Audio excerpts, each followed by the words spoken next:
was like, okay, this is an amazing place to be in. And I went into those places, and honestly, I was depressed. Like, like I was working when I was interning at Google, I was working on ads team.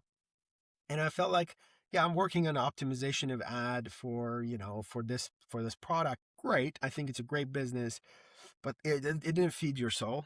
And even though, like, we're accounting for creative time to be only 5 hours a day, like they actually expect engineers to be only 5 hours a day creative.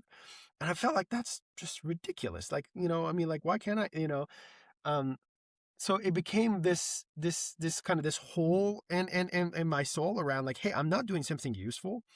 Um, um, and this doesn't seem like overall is contributing to the society as much as, I would hope as a kid to be contributing. And then until I got a tour of a factory at SpaceX, and I initially I didn't believe them. Like, there's no way, like, a group of 5 or 6 of you, like, that are sitting in this small recruiting booth are part of a company that builds rockets.